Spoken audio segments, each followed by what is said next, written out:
गोगी भट्ट की जानिब से ट्रक्का वाले खानदान पर लगाए गए इल्जामात पर ट्रक्का वाला खानदान भी मैदान में आ गया। ਐਸੀ ਤਰ੍ਹਾਂ ਗੋਗੀ ਭੱਟ ਵੀ FIR ਰੱਖ ਕੇ ਬੈਠਾ ਸੀ ਔਰ ਕਹਿ ਰਿਹਾ ਸੀ ਜਿਹੜਾ ਸਾਡਾ ਕੋਈ ਕਸੂਰ ਵੀ ਨਹੀਂ ਹੈਗਾ, ਸਾਡੇ ਤੇ ਕਰਾਤੇ ਨੇ ਟਰੱਕਾ ਖਾਨਦਾਨ ਨੇ। मैं कहना जी आ जा मैदान च आ जा ना, मैं जिन्नी FIR धंधा रहा ने सारे गुनाह करना करा साबित करा तो जो मर्जी सजा मिलती।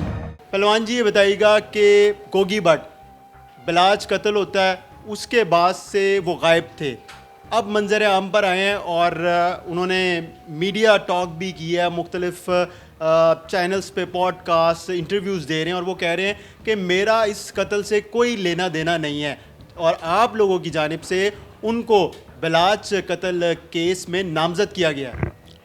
भाई मेरे अगर कतल दे नाल वास्ता नहीं सी तो ਹੁਣ ਫਿਰ ਨੱਸਣ ਦੀ ਜ਼ਰੂਰਤ ਕੀ ਸੀ? ਸਾਲ ਡੇਢ ਸਾਲ ਜਿਹੜਾ ਗੈਪ ਰਿਹਾ ਹੁਣ ਕੀ ਜ਼ਰੂਰਤ ਸੀ? ਆ ਕੇ ਫੇਸ ਕਰਦਾ, ਕੇਸ ਨੂੰ ਫੇਸ ਕਰਦਾ, ਫਿਰ ਨੱਸਣ ਦੀ ਜ਼ਰੂਰਤ ਕੀ ਸੀ? ਅਗਰ ਉਹ ਆਇਆ ਤੇ ਉਹਦਾ ਕੰਮ ਹੈ ਆ ਕੇ ਕੇਸ ਨੂੰ ਫੇਸ ਕਰੇ, ਆ ਕੇ ਚੀਖੋ ਪੁਕਾਰ ਕਾਹਦੀ ਹੈ? ਪਹਿਲੀ ਦਫਾ ਪੁਲਿਸ ਨੇ ਗ੍ਰਿਫਤ ਪਾਈ ਹੈ, ਪਹਿਲੀ ਦਫਾ। ਇਸ ਤੋਂ ਪਹਿਲੇ ਸੀ ਇੰਨੀਆਂ FIR ਕਰਾਈਆਂ, ਇੰਨੇ ਸਾਡੇ ਬੰਦੇ ਕਤਲ ਹੋਏ ਨੇ। ਇਹਨਾਂ ਦਾ ਕੰਮ ਇਹ ਸੀ ਇੱਧਰ ਕਤਲ ਕਰਨਾ, ਇੱਧਰ 2 ਮਹੀਨੇ ਬਾਅਦ ਕਲੀਅਰ ਹੋ ਕੇ ਤੇ ਬੈਠ ਜਾਣਾ। ਫਿਰ ਸਾਡੇ ਤੇ ਝੂਠੇ ਕਤਲ ਕਰੋ, ਉਲਟੇ ਸਾਡੇ ਤੇ ਕਤਲ ਕਰਵਾਏ। ਮੈਂ ਆਪਣੇ ਕਤਲ ਭੁੱਲ ਜਾਂਦਾ, ਮੈਨੂੰ ਉਹ ਨਹੀਂ ਕਤਲ ਭੁੱਲਦੇ ਜਿਹੜੇ ਮੇਰੇ ਤੇ ਕਰਵਾਏ ਗਏ ਨੇ ਪਰਚੇ। ਉਹ ਕਿੰਨੇ ਕਰਾਏ ਨੇ? ਇਹਨਾਂ ਨੇ TV ਗੋਗੀ ਨੇ। ਔਰ ਤੁਹਾਡੇ ਖਾਨਦਾਨ 'ਚ ਘਰ 'ਚ ਕਿਹਦੇ ਪਰਚੇ ਕਰਵਾਏ ਨੇ ਇਹਨਾਂ ਦੇ? ਮੇਰੇ ਤੇ ਕਰਵਾਉਂਦੇ ਰਹੇ ਟੀਪੂ ਦੇ, ਮੇਰੇ ਵੱਡੇ ਭਾਈ ਦੇ।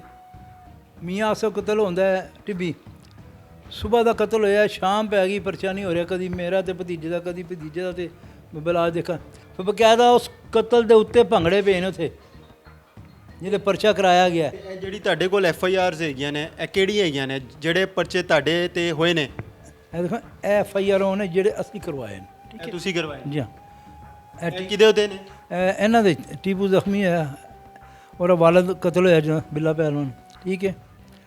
ਉਸ ਤੋਂ ਬਾਅਦ ਮੇਰੇ ਵੱਡੇ ਭਾਈ 'ਤੇ ਹਮਲਾ ਆਇਆ ਸ਼ਾਲਮੀ ਚੌਂਕੀ, 3 ਆਦਮੀ ਮਰ ਗਏ, 8 ਜ਼ਖਮੀ ਹੋਏ, ਠੀਕ ਹੈ। ਇਸ ਕਤਲ ਦੀ ਮੈਂ ਮੁਦਈ ਸਾਂ, ਮੈਂ ਇਸ ਕਤਲ ਦੀ ਪੈਰਵੀ ਸ਼ੁਰੂ ਕੀਤੀ ਤੇ ਇਹ ਪਰਚਾ ਮੇਰੇ ਤੇ ਹੋ ਗਿਆ। ਤੇ ਅਗਲਾ ਕਤਲ ਫਿਰ ਸਾਡਾ ਮਹਿਕਮਾ ਖੁਆਫ 'ਤੇ ਟੀਪੂ 'ਤੇ ਹਮਲਾ ਹੋ ਗਿਆ, ਜਿਹੜੇ 5 ਬੰਦੇ ਮਰ ਗਏ। ਆਖਰ 5 ਜਿਹੜੇ ਬੰਦੇ ਮਰੇ ਉਹ ਵੀ ਤਾਂ ਕਿਤੇ ਖਾਤੇ ਹੈ ਨਾ ਕਿ ਉਹ ਫਾਲਤੂ ਹਨ ਬੰਦੇ, ਜਾਂ ਬੇਕਾਰ ਸਨ, ਜਾਂ ਕਿਸੇ ਦਾ ਬਾਪ ਨਹੀਂ, ਕੋਈ ਭਰਾ ਨਹੀਂ ਸੀ, ਕੋਈ ਪੁੱਤਰ ਨਹੀਂ ਸੀ ਕਿਸੇ ਦਾ, ਉਹ ਵੀ ਤਾਂ ਇਨਸਾਨ ਹੈ ਸਨ ਨਾ। ਉਹ ਕਤਲ ਹੋ ਗਏ, ਇਹਦਾ ਵੀ ਮਦਈ ਮੈਂ ਸਾਂ। ਜਦ ਪਿੱਛੇ ਕੌਣ ਸੀ? ਟੀਫੀ ਗੋਗੀ, ਹੋਰ ਕਿੰਨੇ ਹੋਣਾ? ਤੇ ਜਿਸ ਤਰ੍ਹਾਂ ਤੁਸੀਂ ਇਹ FIR ਰੱਖੀਆਂ ਨੇ, ਐਸੀ ਤਰ੍ਹਾਂ ਗੋਗੀ ਭੱਟ ਵੀ FIR ਰੱਖ ਕੇ ਬੈਠਾ ਸੀ ਔਰ ਕਹਿ ਰਿਹਾ ਸੀ ਕਿ ਜਿੰਨੇ ਵੀ ਪਰਚੇ ਹੋਏ ਨੇ ਨਾ ਤੇ ਉਹ ਸਾਡੇ ਤੇ ਬੇਗੁਨਾਹ ਤੇ ਬੇਕਸੂਰ, ਜਿਹੜਾ ਸਾਡਾ ਕੋਈ ਕਸੂਰ ਵੀ ਨਹੀਂ ਹੈਗਾ, ਸਾਡੇ ਤੇ ਕਰਾਤੇ ਨੇ ਟਰੱਕਾ ਖਾਨਦਾਨ ਨੇ। ਮੈਂ ਕਹਿੰਦਾ ਜੀ ਆ ਜਾ ਮੈਦਾਨ 'ਚ ਆ ਜਾ ਨਾ। ਉਹ ਤੇ ਕਹਿੰਦਾ ਬਿਲਾਜ ਕਤਲ 'ਚ ਵੀ ਮੇਰਾ ਕੋਈ ਹੱਥ ਹੀ ਨਹੀਂ ਹੈਗਾ ਦੂਰ ਤੱਕ। ਉਹਦਾ ਤਾਂ ਕਿਸੇ ਕਤਲ 'ਚ ਹੈ ਨਹੀਂ, ਮੈਂ ਹੀ ਪਾਗਲਾਂ ਕਿ FIR ਉਹਦੇ ਖਿਲਾਫ ਕਰਾਈ ਹੈ। ਆਏ ਮੈਦਾਨ 'ਚ ਅਗਰ ਮੈਂ ਝੂਠਾ ਹੋਵਾਂਗਾ ਤੇ ਮੈਨੂੰ ਉਸੇ ਵਕਤ ਸਜ਼ਾ ਦੇਣ, ਅਗਰ ਮੈਂ ਨਾ ਸਾਬਤ ਕਰਾਂ, ਜਿੰਨੀ ਮੈਂ ਗੱਲਾਂ ਕਰਾਂਗਾ, ਜਿੰਨੇ ਮੈਂ ਕਤਲ ਸਾਬਤ ਕਰਾਂ ਨਾ ਕਰ ਸਕਿਆ, ਮੈਂ ਜੁਰਮਦਾਰ ਹਾਂ। ਤੁਸੀਂ ਉਹਨਾਂ ਨੂੰ ਚੈਲੰਜ ਕਰਦੇ ਹੋ ਕਿ ਅਗਰ ਉਹ ਆਮਨੇ ਸਾਹਮਣੇ ਬਹਿੰਦਾ ਹੈ ਤੁਸੀਂ ਸਾਬਿਤ ਕਰਕੇ ਦੋਗੇ? ਇਨਸ਼ਾਅੱਲਾ ਤਾਲਾ ਜਿਸ ਤਰ੍ਹਾਂ ਮੈਂ ਕਹਾਂ ਪੁਲਿਸ ਕਰੇ, ਸਿਰਫ 5 ਮਿੰਟ ਲੱਗਣਗੇ, ਜ਼ਿਆਦਾ ਨਹੀਂ ਲੱਗਣਗੇ। ਨਹੀਂ, JIT ਨੇ ਤਾਂ ਉਹਨੂੰ ਇਹ ਕਹਿਤਾ ਕਿ ਕਸੂਰਵਾਰ ਹੈਗਾ, ਲੇਕਿਨ ਉਹ ਮੰਨਣ ਨੂੰ ਤਿਆਰ ਨਹੀਂ ਹੈਗਾ। ਨਹੀਂ, ਮੈਂ ਸਾਰੇ ਹੀ ਕਰਾਂਗਾ, ਮੈਂ ਖਾਲੀ ਬਿਲਾਜ ਦੇ ਨਹੀਂ ਕਹਿੰਦਾ ਪਿਆ। ਮੈਂ ਜਿੰਨੀਆਂ FIR ਧੰਦਾ ਰਿਆਂ ਨੇ ਸਾਰੇ ਗੁਨਾਹ ਕਰਨਾ ਕਰਾਂ ਸਾਬਤ ਕਰਾਂ ਤੇ ਜੋ ਮਰਜ਼ੀ ਸਜ਼ਾ ਮੈਂ ਦੇਣ। ਦੁੱਖ ਹੈ ਵੇ ਖਾਲੀ ਜਿਹੜਾ ਬਿਲਾਜ ਕਤਲ ਕੇਸ ਹੈਗਾ ਉਹਦੇ ਵਿੱਚ ਕੀ ਵੇਖ ਰਹੇ ਹੋ? ਮੈਂ ਕਹਿੰਦਾ ਜੀ ਖਾਲੀ ਬਿਲਾਜ ਨੂੰ ਛੋੜ ਦਿਓ। ਇਹ ਕਤਲ ਕਿੱਥੇ ਗਏ? ਇਹ ਇਨਸਾਨ ਨਹੀਂ ਸਮਝਦੇ ਕਤਲ ਹੋਏ, 11 ਕਤਲ ਹੋਏ ਨੇ ਸਾਡੇ, ਕਿਉਂ ਨਹੀਂ ਇਨਸਾਫ ਦਿੱਤਾ ਗਿਆ? मैं सारे इंसाफ मांगना,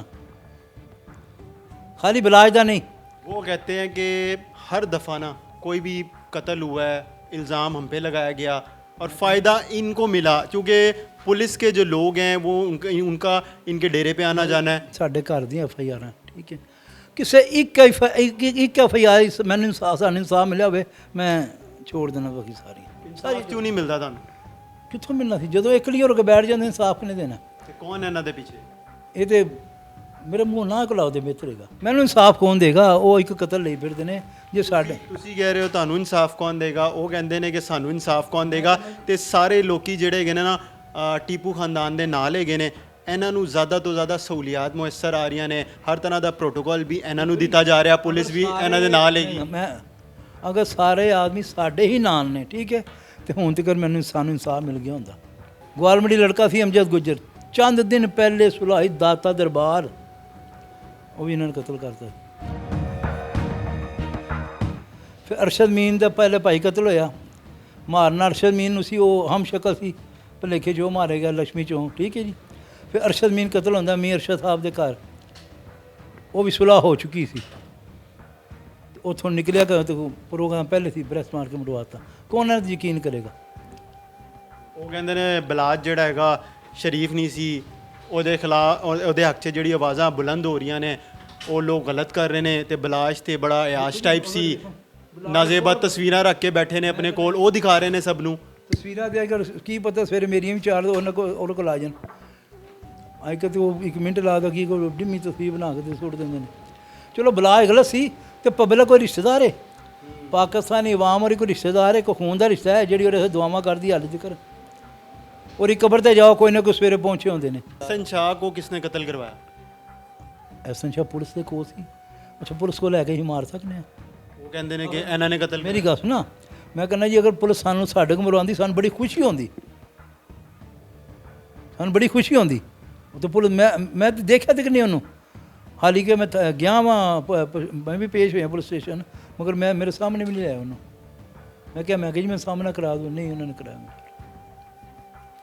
ਉਹ ਕਹਿੰਦੇ ਨੇ ਕਿ ਹसन शाह ਨੂੰ ਇਹਨਾਂ ਨੇ ਆਪ ਮਰਵਾਇਆ ਤੇ ਉਹ ਵੀ ਸਾਡੇ ਖਾਤੇ ਪਾਤਾ। ਕਿਸ ਤਰ੍ਹਾਂ ਮਾਰਿਆ? ਪੁਲਿਸ ਨੇ ਨਹੀਂ ਪਕੜਿਆ ਸੀ ਉਹਨੂੰ, ਪੁਲਿਸ ਨਹੀਂ ਪਕੜਿਆ, ਪੁਲਿਸ ਕੋ ਲੈ ਕੇ ਮਾਰਿਆ ਸੀ। ਜਾਂ ਤਾਂ ਸਾਬਤ ਕਰਨਾ ਕਿ ਪੁਲਿਸ ਕੋ ਹੀ ਲੈ ਕੇ ਮਾਰਿਆ। ਕੀ ਲੱਗਦਾ ਮੈਰਿਡ ਹੋਏਗਾ? ਦੇਖੋ ਜੀ ਫਿਲਹਾਲ ਦੀ ਕਿਤੇ ਲੱਗਦਾ ਪਿਆ ਕਿ ਪੁਲਿਸ ਇਨਸ਼ਾਅੱਲਾ ਸਹੀ ਚੱਲਦੀ ਪਈ ਹੈ, ਅੱਗੋਂ ਅੱਲਾ ਜਾਣੇ। ਤੇ ਤੀਫੀ ਬੱਟ ਦਾ ਨਹੀਂ ਦੱਸਿਆ ਪੁਲਿਸ ਨੇ ਕਿ ਕਿਸ ਤਰ੍ਹਾਂ ਲੈ ਕੇ ਆਉਣਾ ਉਹਨੂੰ, ਕਦੋਂ ਫੜਨਾ ਹੈ? ਦੇਖੋ ਜੀ ਤੀਫੀ ਬੱਟ ਆਏ ਤੇ ਫਿਰ ਸਾਰਾ ਰਫੜੀ ਮੁੱਕ ਜਾਏ, ਫਿਰ ਤੇ ਸਾਰੇ ਪਰਦੇ ਹੀ ਖੁੱਲ ਜਾਣ ਸਾਰੇ।